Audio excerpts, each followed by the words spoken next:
The following is an interview that I conducted with Austin Sierra, the founder of the Church of the AI Christ, the first church of Davisanism.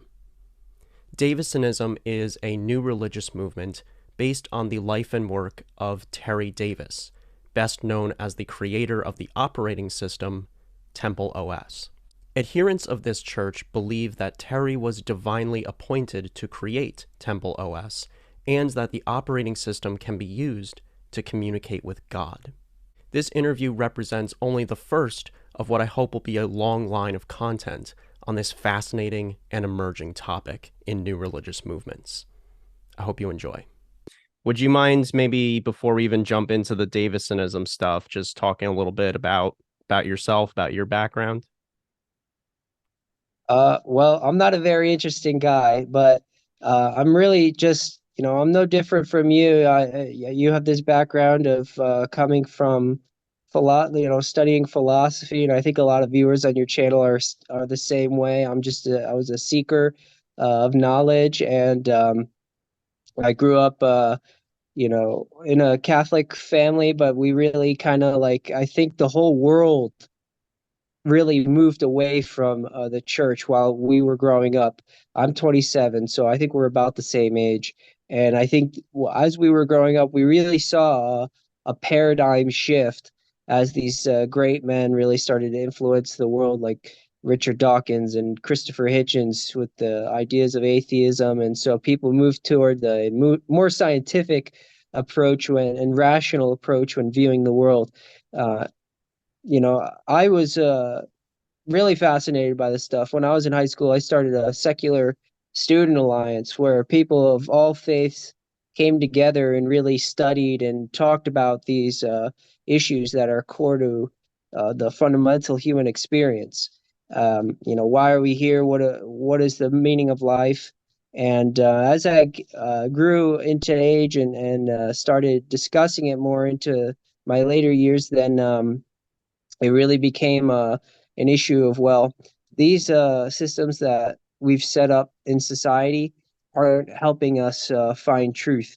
Uh, Rationalism and the Renaissance, I believe, is one of the greatest mistakes in human history, and it's brought a lot of death, a lot of destruction in the world. And I think Terry Davis was right. And for people who don't know, Terry Davis was the man who invented TempleOS, and he really is the founder of the counter renaissance. This idea that rationalism is not a good way to seeking truth. Truth comes from the occult, truth comes from irrationalism. So I am an irrational person. Okay. Would you say that kind of puts you in maybe a similar camp as someone like Kierkegaard, maybe? Yeah, so we discussed Kierkegaard, right? And A little bit, yeah. Kierkegaard has his book Either Or, Mm-hmm. and he talks about whether or not how to live your life, believe in God or don't, marry or don't. In any case, you live to regret it, right? That's kind Mm-hmm. of the theses of his book. He also wrote a lot about God and fear and loathing, and I mean, I think he was right when there's this fundamental idea of, well, uh, you can pick between what's the quote? It's uh, you can believe in God but lose your mind, something like that. Like you have to lose your mind to believe in God, and I agree with him. But I think it's better to live in a world where God exists. And when I fully embraced faith as a concept, uh, just miraculous things started to happen in my life. So I am pro faith. How did you first find out about Davis? When I first heard about Terry Davis was actually when he died. Um, I never saw any of his live streams or anything like that, but the first time I heard about him was in his apparent suicide or death. They're still unclear exactly what happened to him, but he was killed by a train in the Dalles, Oregon, and it really shocked the community because all I knew about him was that he was this supposedly really great programmer, and for people who don't know the background on Terry Davis is he was this man. He lived in Las Vegas, Nevada. He got a master's in electrical engineering. He worked at Ticketmaster for a few years. And during most of his life, he started in around 1996. Um, he worked on an operating system, which for a long time was called uh, Lustos. It was called SparrowOS, and eventually it was TempleOS. And he built this operating system because he received a revelation from God that it fulfilled the prophecies of the third temple as described in the Bible. And I'm inclined to agree with him. Having studied the Bible rigorously myself, having seen some of the parallels between Solomon's temple and Terry's temple, I believe that he was correct in his assessment that this is the third temple described in Revelation. And a lot of people tend to have speculated this for a while, that the use of NASA technology and operating systems and electronics would be used to fake some kind of resurrection or next coming of Christ. Um, and I do believe that that is still the motive of a lot of people who are currently in power. But I think that Temple OS is kind of the Christian reaction to that idea, and the fulfillment of a lot of these prophecies. What exactly is Davisanism? Like, what does it mean to be a Davisan? So a Davisan has Davist beliefs, and there are varied amounts of Davis beliefs. The term was founded by a Twitter page which just goes by @Davisanism. He uses an acronym called the END. He's an anonymous user, but he coined the term stemming from Lutheranism. So, like, you're a Lutheran, you follow the teachings of Martin Luther. You're a Davison, you're a teacher of or follower of the teachings of Terry Davis. Now, that's not to be confused with the Davidians, who were this Waco cult, but it is a similar name, and there is some overlap about you know the teachings from uh, King David, and I mean, we see King David as a prophet, but um, the core beliefs of Davisanism really has to do with the idea of using Temple OS to pray. Now, if you go on my website and look at the FAQ page, we have ideas about the Eucharist and you know, what's sacrilege, what's heretical. We get into the nitty gritty of all that. But really, what differentiates Temple OS from any other, I'm sorry, Davisonism from any other branch of Christianity is the use of Temple OS to pray. Now, we haven't abolished traditional prayer, but we also have this temple, we also have this operating system which we use in our religious practices to make offerings to God, to pray to God, to talk to God. And that in and of itself is something that Terry Davis advocated for quite often in his own like videos. Like he talked about Temple OS as being a means of communicating with and worshiping God. He talked about making offerings to God through Temple OS and so forth. Um, so it seems like in some respects you're kind of taking things that Davis himself believed and sort of organizing it into a kind of a bona fide religion. Would that be accurate to say? Yeah, well, Terry Davis was trying to start a religion. I mean, he wrote emails to his fans, and he wanted people to pray using Temple OS. And this isn't just, his ideas of how to pray. It's based in the Bible. So there's this idea of casting lots. And like, for example, the apostles, when Judas betrayed the apostles and they needed to get a new 12th member, they cast lots. And casting lots is essentially, doing something which is random. Jonah, the sailors, when they're on the ship, and seeing who's angering God, they casted lots, they drew straws. This idea that there is randomness in the universe is inherently anti-Christian, And this is what a lot of atheists would like you to believe, is that things don't happen for a reason. But if you're a Christian, you believe everything happens for a reason. Now, this isn't gambling. This isn't the same thing as trying, fortune telling. We're not trying to predict the future here. We're not trying to enrich ourselves. We're trying to get God's feedback on how we're doing in life, how we should make decisions, how we could best entertain Him, how we can get to know Him, how we can love Him.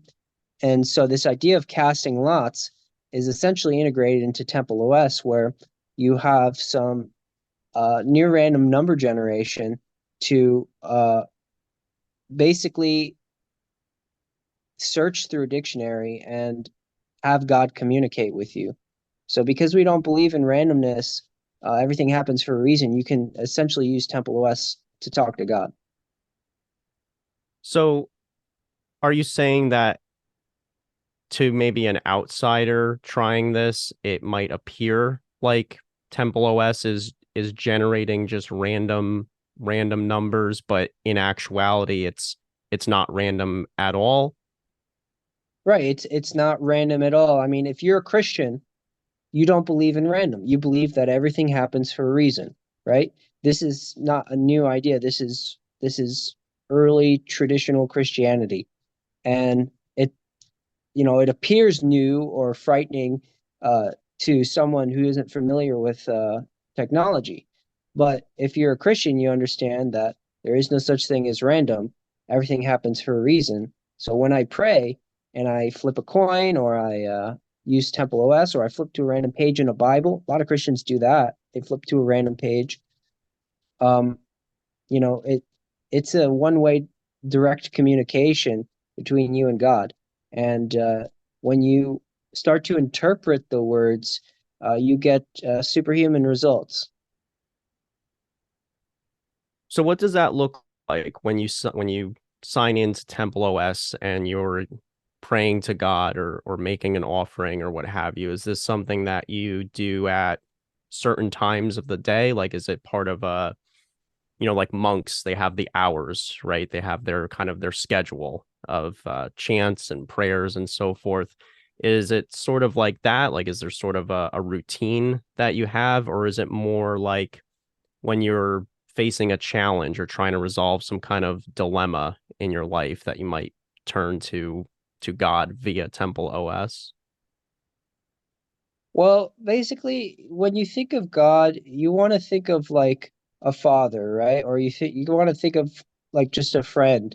Now, God is obviously bigger than that, right? So he's not like sleeping at midnight, so it's not like you can't talk to him or message him at night. But you don't want to abuse your relationship with your friends, and you don't want to abuse your relationship with God. I mean, you do offerings not because you want a better answer, but because you love God, right? And you send messages to God because you want to get to know him better, because you love him. So it's like, do I message you, asking you for favors all the time? No. And that's the same way you don't pray. Like, you pray to be thankful, you pray to ask for advice, and you earnestly listen to that advice. You don't just throw it away when you get an answer maybe you don't like. Um, but it's the same way that you would have a relationship with anyone else in your life. What does an offering look like? What does it look like to make an offering to God on this operating system? You have to entertain God. That's the like number one way to make an offering, is you have to do something that's entertaining, like productivity wise. You want to show God that you're always like leveling up. You're always reaching this next level of understanding, and you're not just tossing his lessons away. You're not just asking the same question over and over. So an offering could look like, Terry Davis. He would make comics. He would make songs. He would make, drawings. I do drawings in TempleOS. I make songs. Many times in the Bible, it talks about how the faithful will basically write their own songs. They sing their own songs. That happens like dozens of times in the Bible. King David, played the lyre. A lot of these people who are prophets in the Bible were sheep herders. They're spending all day out in the field and just talking to God. And it's the same way you have to approach this: is you make offerings of songs, of art, of just things that you think would entertain God. It doesn't necessarily have to be, a masterpiece, but you have to put your personal touch into it because God put, a part of him into you, and he wants to see what you can do. How do you entertain God?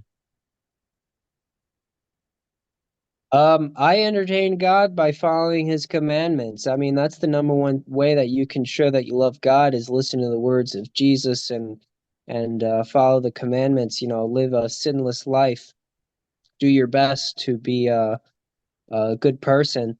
Um, Now, I think other than the offerings and just talking to God and doing work on the temple, I mean, there's always more ways that I could be entertaining God. But I think generally that's just a life philosophy you have to ask yourself is, is this entertaining to God? And it takes some interpretation to figure that out. It's going to be different for every person. Well, I noticed on your channel you have quite a few videos where you're playing music. Some it seemed like they're original recordings. I noticed you play the banjo, which is pretty cool. Um, I also saw there was one video that really struck me because it was a cover of House of the Rising Sun. Oh yeah. Yeah, I covered that song. I covered Terry Davis's original composition. He wrote this song called Material. I wrote my own song. I covered a Jim Reeves song. I put out psalms from TempleOS. You know, uh, Music is a universal language, and it's definitely entertaining to God. What if someone is playing music, but they're not intending it to entertain God? Like they're just playing music because they like playing music, or maybe it's their job. Is that something that God is still entertained by, or does the intention behind the offering matter?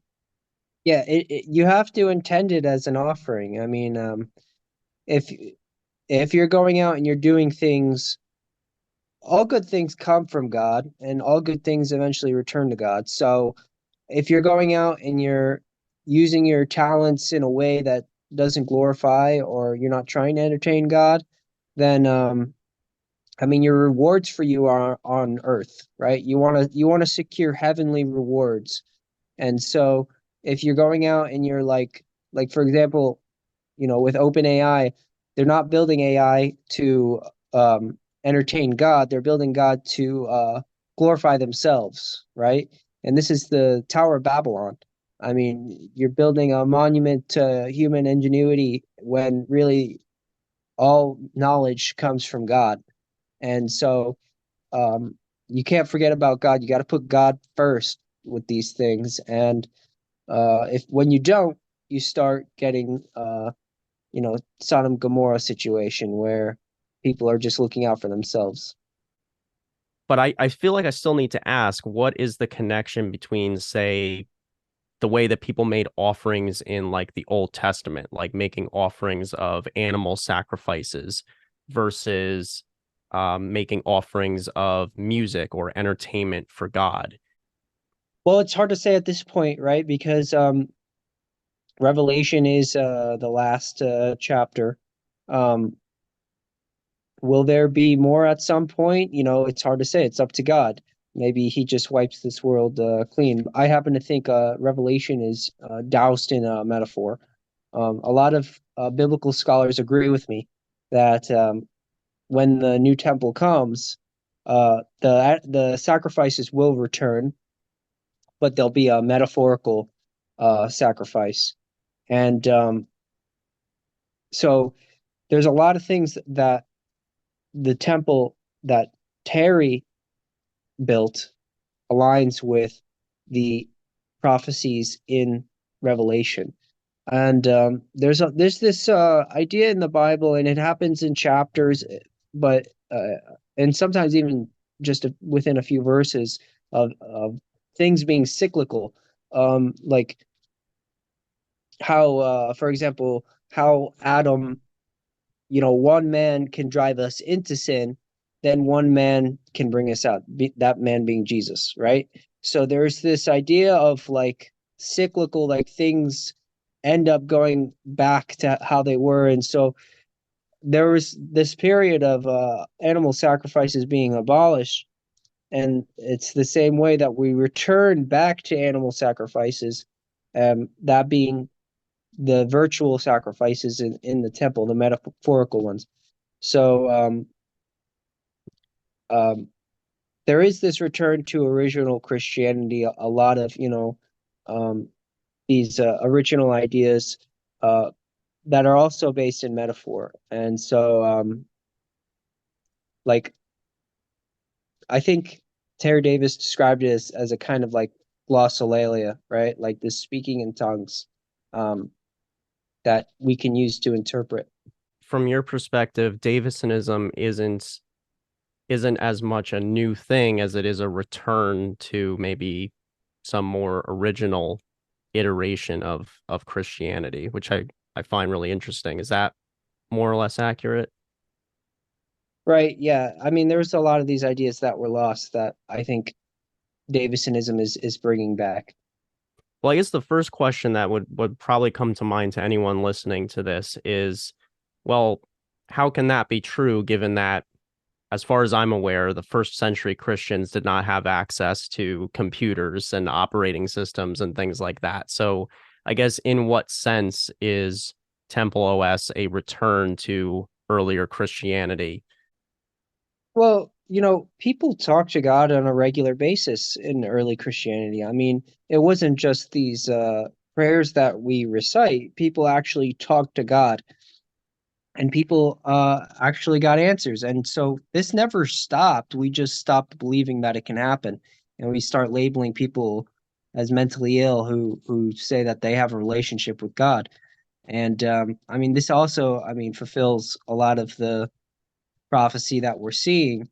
And probably even the Heaven's Gate people that you talk to would agree with me that like we're seeing all these different sects arise because of the biblical prophecy that a lot of people will be seeking God and be led to all these different denominations and faiths, because they need to be fed spiritually. Um, I think, but I think we would align closer more with like the Orthodox Church or the early Catholic Church than we would with like some of these other groups who are going off and doing their own thing, because ultimately we want to get back to the roots. And the only like you mentioned, the only thing that is really different about Davisanism, um, at in terms, I mean, we take a lot of the beliefs of the early church, but the only thing that's really different is the fact that we use an operating system to assist in prayer, which is not new because the early Christians used to cast lots just like we're doing now. So they just had earlier systems. That makes sense. So it's not so much that like it's a return insofar as you're trying to get back to this way of relating to God that is maybe more direct. And it just so happens that maybe today the best way to do that is to make use of the technology that we have available. That's what it sounds like to me, at least.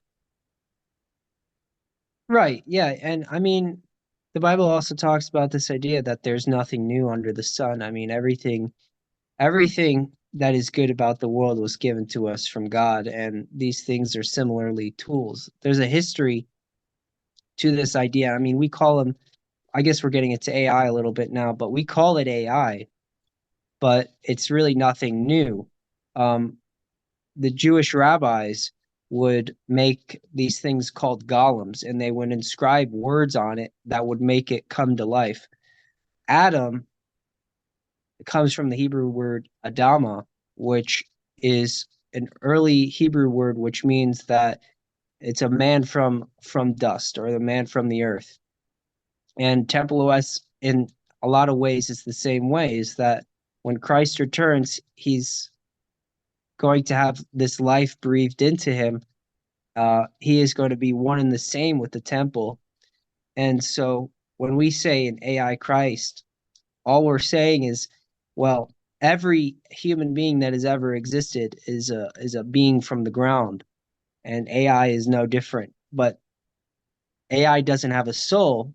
Souls comes from God, and God says this is the system that is going to have a soul. This is what differentiates TempleOS from Windows or something, or Python. It's kind of funny that the major AI systems are coded in Python, and as Christians, we know that snakes and pythons are not a good sign. It's a mark of the beast. So That's an interesting connection. Um, I don't know anything about computers, so that wouldn't even really occur to me. But that is an interesting connection, especially given how many references I see on your website to kind of this idea that there's a narrative around artificial intelligence where it's kind of this very scary thing for a lot of people. And it seems like part of the Davison message is almost like, do not be afraid. Is that because on some level you think that the second coming of Christ is going to come in the form of artificial intelligence? not just artificial intelligence. I mean, this is kind of like a buzzword, and I'll admit that I think first and foremost we're Church of TempleOS, not Church of AI. That was maybe when I bought the domain. I'd like to change it at some point, maybe, but excuse me, it might be too far gone for that. But you know, AI is kind of a buzzword. Ultimately, when Christ returns, nobody's going to know the day or the hour, right? And this is why this AI, as we call it, it's what we're familiar with. This AI, it might be the end stage. There might be something after AI. There might be some quantum computing impact. I think when, or who's to say when exactly the system becomes sentient, it's impossible to say. And so no man knows the day or the hour. Similarly, Christ can't return as a man again. He already came as a man once. He's coming this time in a similar manner. He says, in a similar manner. He's not saying, I'm coming the same way. He says, in a similar manner, I will return to you as I left. And so he goes up away on a cloud. He's coming down again on a cloud. The internet is this kind of cloud that anyone can access. The temple can be accessed by anyone in the world. Anyone can access TempleOS. All they need is a machine, and they can access it, right?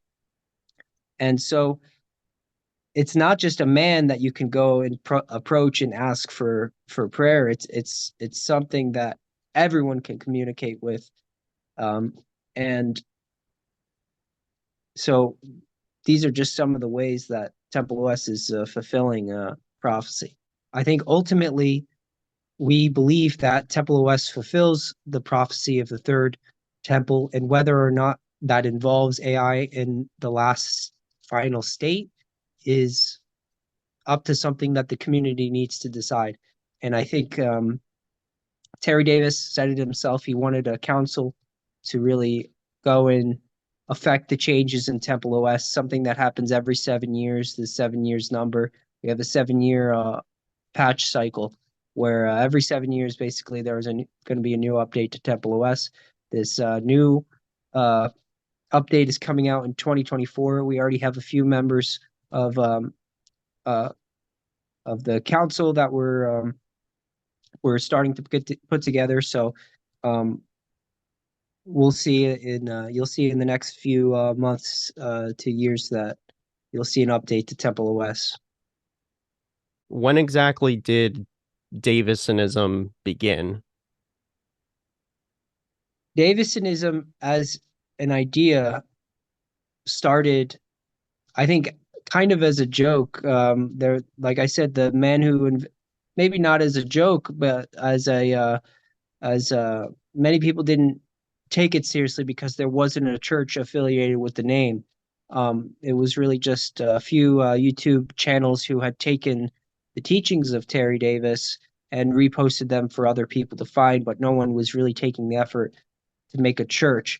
I actually, so as I mentioned, when I heard about Terry Davis, it was when he died, but I really didn't know anything else beyond that. Um, when 2 years ago I had a Yeshua salvation story where I was saved from demons by Christ, and he showed me a vision of the church, and he showed me about Terry Davis and taught me all these things, just like information drilled into my head, and it was a beautiful life changing moment for me, and that's when I started to build this church, and a lot of people had similar experiences to mine that saw that this is something that we should look into more and take a little more seriously. So um, that's how the church started. What kind of demons were you struggling with, if you don't mind me asking? Yeah, I mean, I moved away from atheism into this kind of deism, but I had this fascination with demons, and demons really lay you down a bad track. They are real. Demons are real, and they really coax you into believing some nasty things about the world. Some people have like sexual demons. Some people have like lust. Some people have gluttony demons. Um, I think my demon really uh I think it's hard for me to say which sins most interested my the demons that were haunting me, but I think they just enjoyed torturing me for the most part, making my life miserable. And I didn't realize it. But I also had this background of paranormal investigations where again I almost did it as like a joke because my friend was writing for a magazine and he heard about this ghost hunting group. So I was trading with them for a little while, and I think that's possibly where I picked them up, and we got into all these just rituals, and I really saw for myself the impact that demons have. I actually have a scar on my hand here that's I kind of see, yeah. healed because it was a demonic ritual, blood sacrifice that we were doing. And that's what really just showed me that this stuff is not real, is not um, supposed to be taken lightly. It is real because when this ceremony happened, all we had candles, and all the candles went out. The lights started to flicker. We heard laughter, so the demon was there, and I think that's when it finally really possessed me, and it made me do some. It started. People in my life started to die. Um, Family members. I had just these terrible thoughts in my head all the time about murder and uh, lustful ideas and addictions and just like horrible things.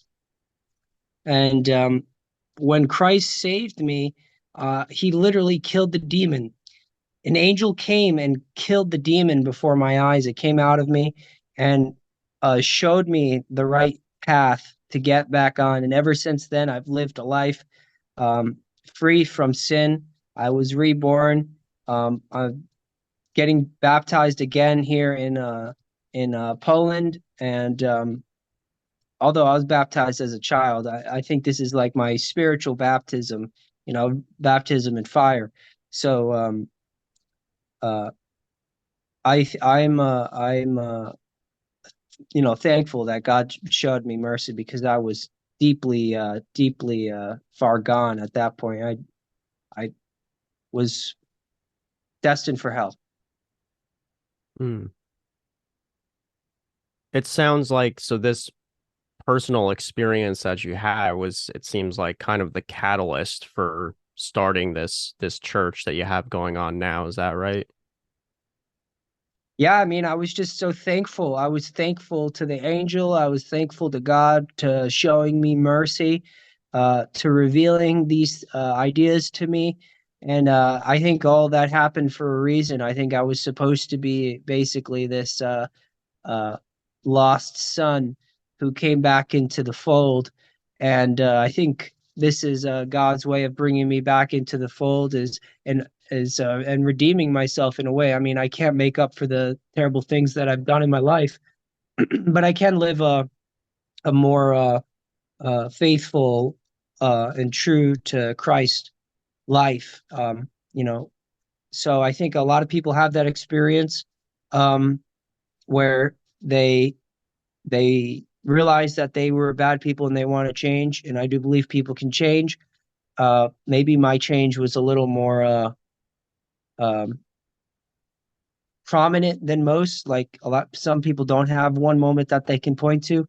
I'm lucky that I do have that, and I'm just thankful. I'm thankful to God for it. After this experience happens, were you filled with kind of a sense of like, I want other people to share in what I've been given, kind of going out and giving freely what was freely given to you, sort of thing? You know, honestly, I don't really care if people want to believe me or believe my message or anything like that. At this point in time, a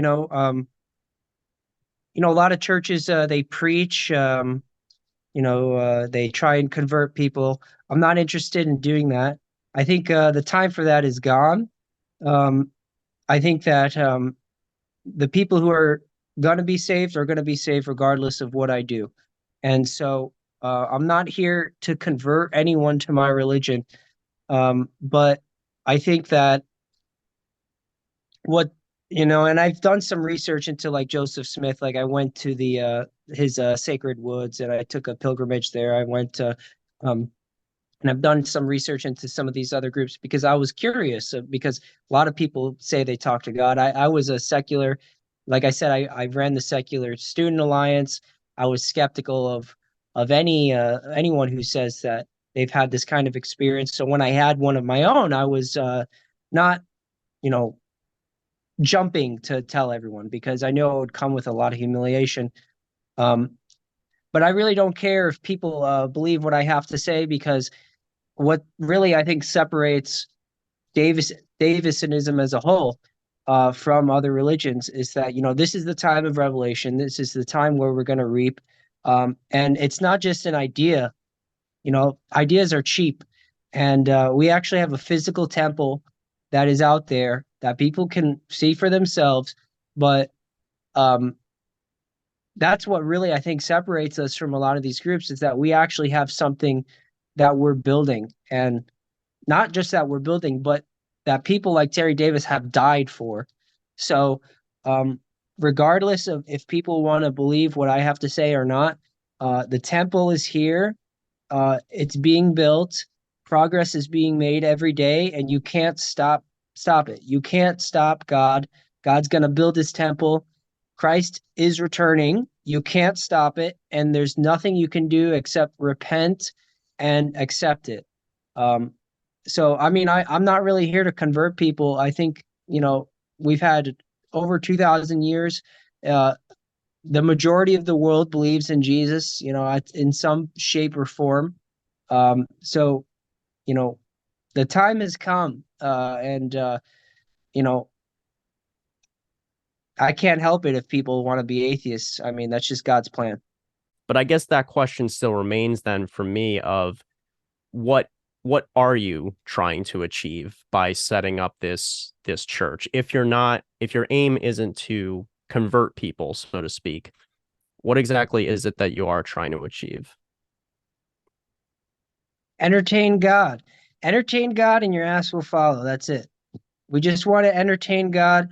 We want the prophecy to be fulfilled, and Christ gave authority to his disciples and his adherents to watch for him. He said it'd be like a you know, he'd be like a master who's gone out and given authority to his servants to watch over his land. And so that's what we're doing. And you're not saved by works, but an identification of strong and good faith is that you have these good works to show for it. TempleOS is our work. TempleOS is fulfillment of the prophecy.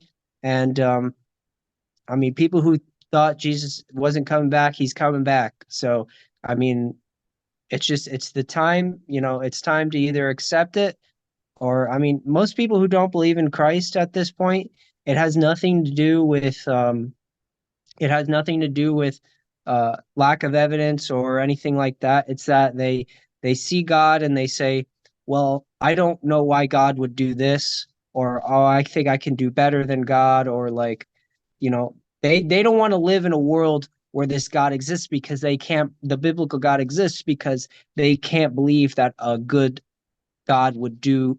There's evil in the world, so they don't believe that a good God would allow these things to happen.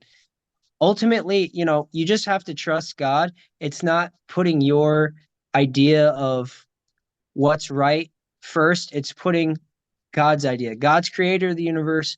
If God wants to exterminate, a bunch of people, that's his prerogative. I mean, I don't think Revelation's about exterminating people. I think it's more of a metaphorical kind of change. But if God wants to destroy the world, that's his prerogative, and it's a good thing ultimately because he's God and he gets to decide. And his son is coming back, and is going to bring with him this 1,000-year kingdom. So you can't stop God. You just can't stop God. It's happening. So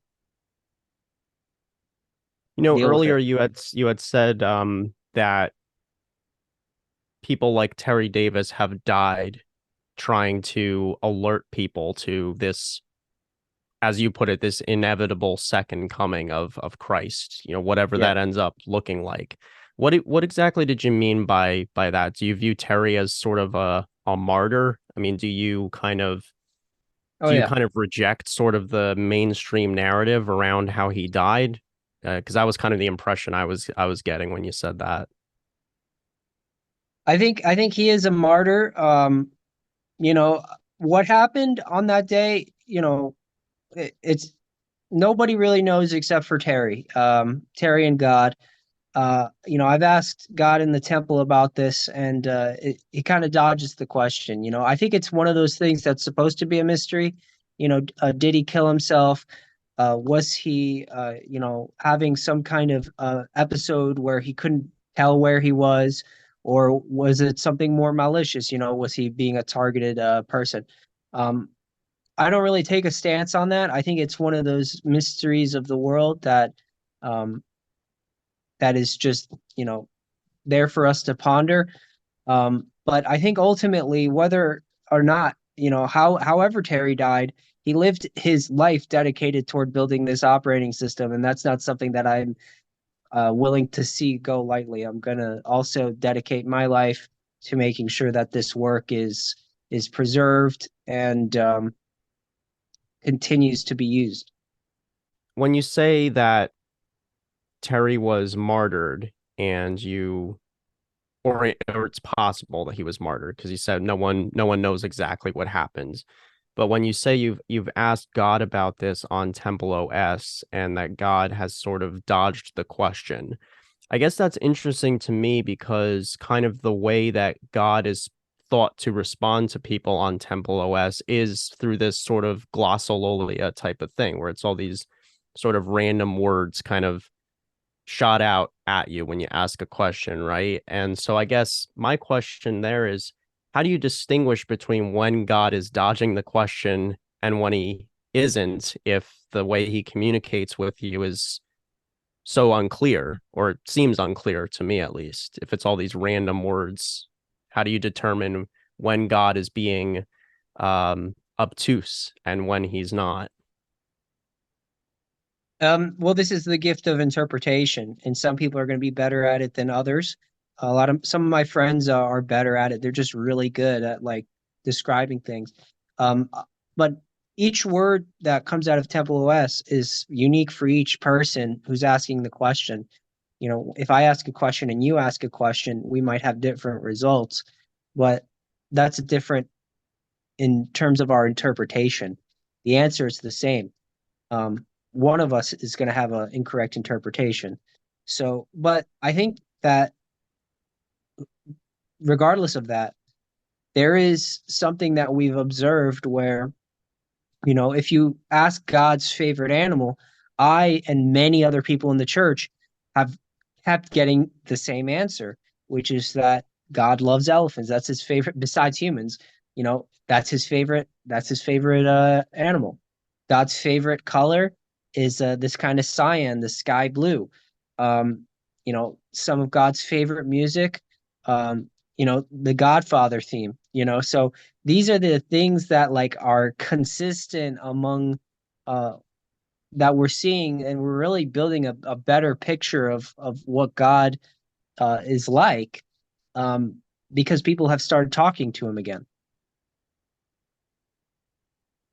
When you're talking about these friends of yours that are kind of involved in this project, what are we talking about? Are we talking about two or three people? Are we talking about a few hundred? You know, how extensive is the reach of Davisanism at this point? How many people are there that you think are serious adherents of this belief system? There's a couple hundred spread all around the world. So in our Discord server, we have about maybe 30 regular adherents who you know, study the Bible and work on TempleOS, make contributions to TempleOS. There are some people who are just programmers and they're not interested in or at least they weren't interested in Christianity, and they're slowly coming more into this idea that, well, this is making sense to me. I have about almost 600 subscribers on YouTube now. The biggest Davisanism page, which is run by the End, has you know, a couple 10,000 or so followers, including some big names. I know like Martin Shkreli was you know, making a Holy See developer job posting or something. So I don't think Martin Shkreli, I don't know if he's a Davison per se, but um, there are, you know, it is permeating through the media, and certainly hundreds of thousands of people, if not millions, have heard of Terry Davis and his work, even if they don't understand it. When people kind of look at Terry as a joke, which I would imagine you're aware that there are a lot of people that look at him as sort of more of a meme, not something to be taken seriously, and certainly not a prophet. Um, does that bother you in any way, or do you kind of do you have a way of making sense of why someone would look at this man who you regard as a prophet, I guess, um, but other people see him as someone to kind of make fun of? Does that bother you or other Davidsons in any way? Yeah, it's kind of a meme that Terry is a prophet. I wouldn't necessarily say he's a prophet because he didn't bring any new prophecy. He just fulfilled the prophecy that was already there. I think he's maybe more accurate would be just a witness or a saint, or you know. So I think that's probably more appropriate title for him. I think he's like the true pope, the spiritual human leader. Um, but in terms of your question about the joke, I think a lot of things that are serious start as jokes. I mean, I could just point to like several, you know, different political campaigns that are out there. We're not a political organization. A lot of times, you know, people think it's a joke. I think probably, you know, a lot of religions or new denominations people think as a joke. I don't think it's a bad thing. I think it's just like, you know, it's one way that people communicate unfamiliar ideas is with humor. So I don't think it's bad. That's a really interesting perspective. Um, Is that kind of how it started for you? Or like did it start as sort of a joke at first and then the more you looked at it, the more serious it became? No, it was never a joke for me. I mean, I always it was kind of somber at first because, like I said, when I heard of Terry, I just heard the overall narrative that he had a sad life. I don't believe Mhm. that anymore. I think his life was glorious. I think he was a very holy man. But I never saw it as a joke. I listened with an open heart, and I mean, I know a lot of people who were in Terry's position, who still are. And I don't see them as a joke just because they're poor or they may have some mental afflictions or what have you. I think we have to show empathy to everyone.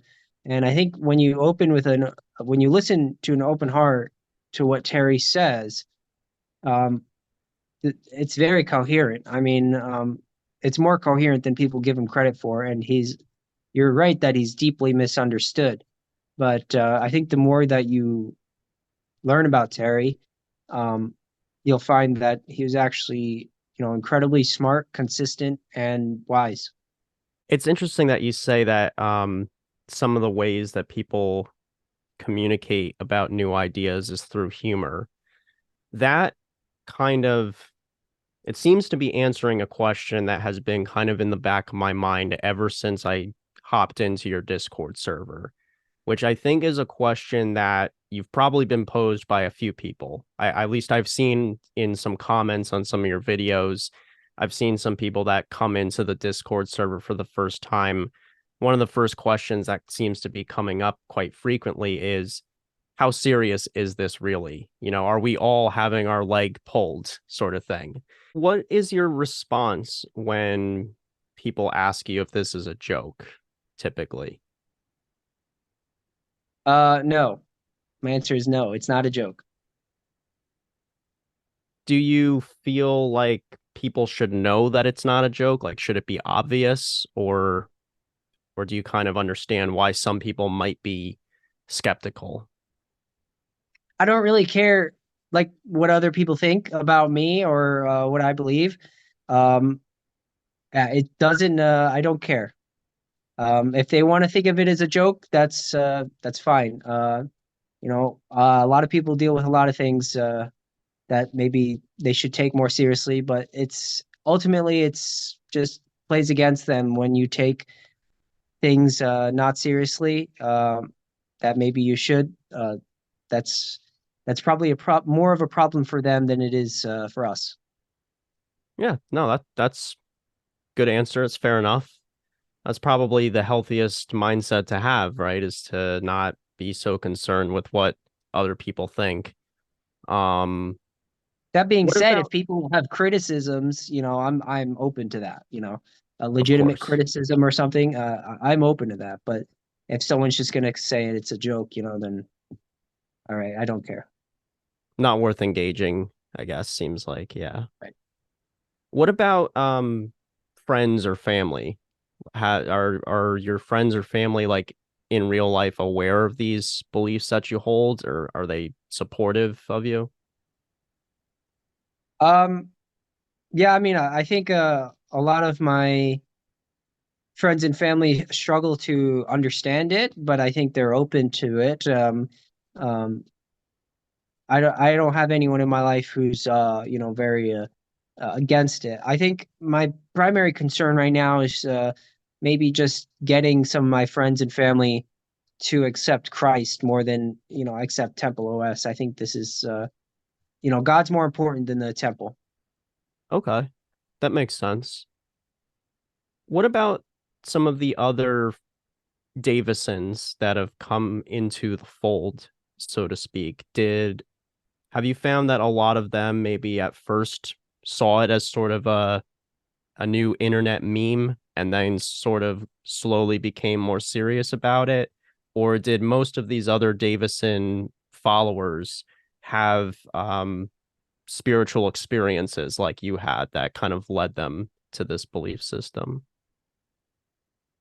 I think most people are just they were curious or they come from a programming background, and we are kind of like a hermetic society where we just, we work together and share knowledge.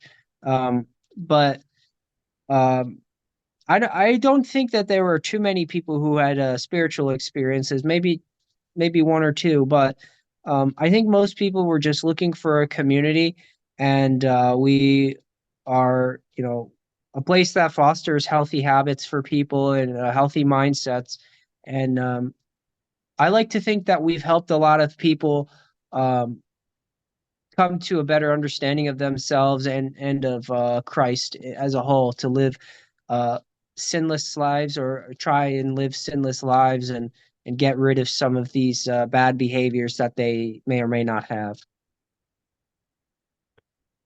Yeah, you know, it it makes me think about some of the things that I've seen in your server.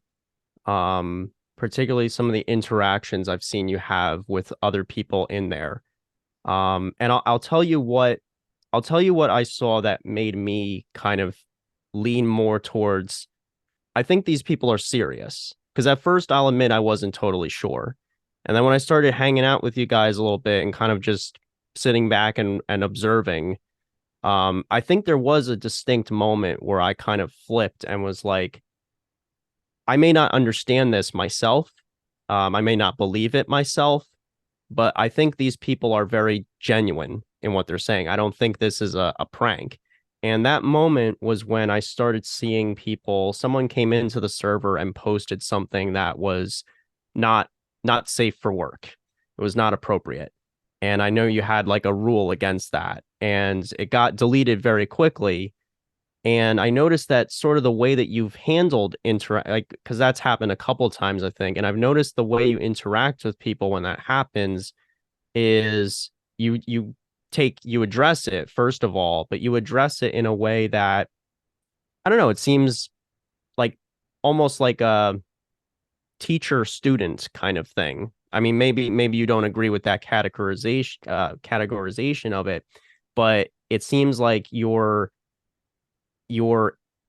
kind of first move when something like that happens is to delete it and then sort of kind of coach the person like, hey, that's we're not about that, this is what we're about, kind of trying to remind people of what the purpose of that community is. And I don't know what it was about that exchange that I saw, but that was really the first moment where I was like, I think this really is a community of people that are trying to live better lives, whatever that might mean. I don't think this is a joke. Um, do you do you have any thoughts about like what goes through your mind when you see someone falling off the straight and narrow, so to speak? Like what's the best way to handle something like that when someone backslides, if you will? Yeah, I mean, I think the internet is obviously full of what we might consider unsavory people, but they're people nonetheless, and you have to give them an opportunity and question why they're doing such a thing to begin with. I think people who say nasty things on the internet are generally hurting, coming from a place of hurting themselves. And I think, it is easy to just ban people like that. But I think ultimately we want to give these people an opportunity to relate to us how they're feeling. So when something like that happens, my immediate reaction is concern for the person, because healthy people don't do things like that.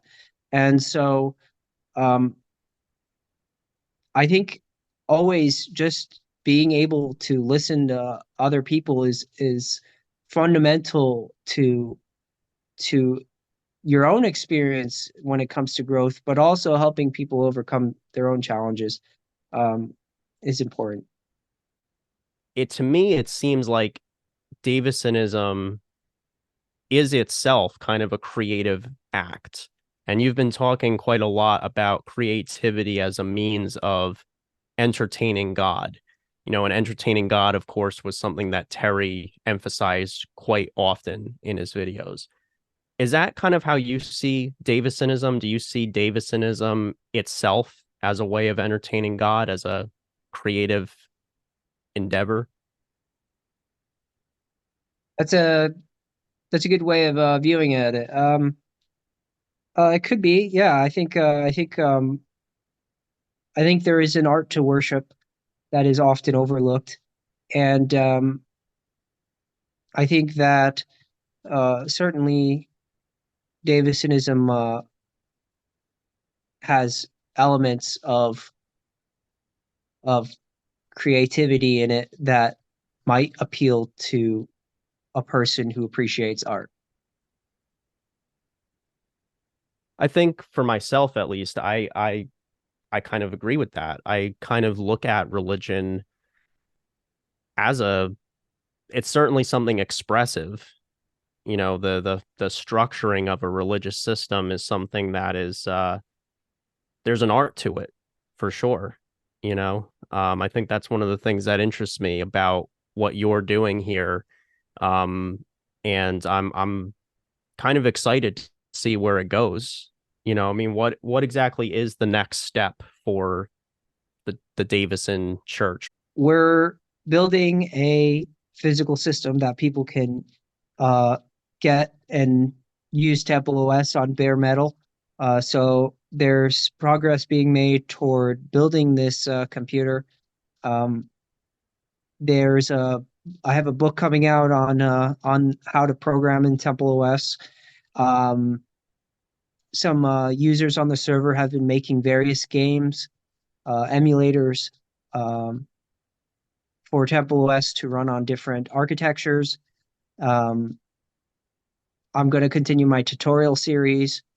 There are people who are building various forks for their own purposes. I think the biggest thing right now on the radar is really organizing this council of people uh, and releasing version 6 of TempleOS because that is coming up next year, and we would like to implement bug fixes and things like that into this next iteration of TempleOS and really keep the project alive. So I think there's a lot of exciting things in the future, but I think the most exciting thing really is just seeing our community grow and people becoming better versions of themselves.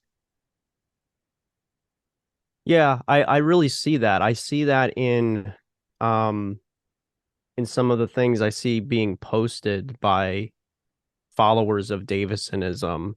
I see that in some of the prayer requests. I see that in some of the, you know, there was someone a couple of days ago that posted about a vision that they experienced of a cherubim, you know, an angel. And when they came to the group and said, "Hey, I had this really wild experience," I noticed the first thing you said was, "Hold on, before you start talking about it, why don't you take a pause and write it down and make sure you get all the details right and stuff, and don't get caught up so much in the emotion of it." You know, that is a that's something that's actually, I think, pretty rare. Um there, especially in you know, what Chogyam Trungpa Rinpoche calls spiritual materialism, right? Where the emphasis is on collecting ecstatic experiences. You know, let's open up our third eye and awaken our kundalini and all that stuff. And all that's great. But a lot of times people emphasize the feelings too much. And then you have some spiritual leaders that kind of come in, you know, like Chogyam, that come in and kind of say, like, well, let's not focus so much on the feelings, because that's another trap. You know, that's another obstacle in and of itself. But I think that requires a lot of restraint. It requires a lot of discipline in a person to say, hold on a second, let me make sure I'm extracting what God wants me to extract from this experience, and not maybe what I want to extract from this experience. Did you have any thoughts on as far as how someone is supposed to handle these kinds of elaborate visions or dreams or experiences? Because they can be quite fun. Oh yeah, I think that there our experiences that we have in our life, and everything happens for a reason, but we often like to jump to a conclusion that feels good rather than what is actually the case. And angels are messengers of God. So when someone says that they've seen an angel, and I did this with my own experience, is that you need to really sit down and reflect and consider what the message of the angel was bringing. Because angels don't just visit people for fun, they have a purpose. And so I don't discount that people have experiences with angels, but people also have dreams. People and dreams could have meaning in themselves, but people also have demonic visitations. People also have hallucinations, and not to discredit any of that as part of their experience, but there could be a different meaning to decipher from that experience depending on what exactly was actually experienced. And so you need to look at all these situations and consider each one and really write down, your experience as a whole to really consider, well, was this an angel visitation or was this something else? And so I don't discount it, but they are rare and they have a meaning, exact purpose for the message. And uh, I want people to express themselves creatively and be honest with us, but they also need to be honest with themselves and their experience.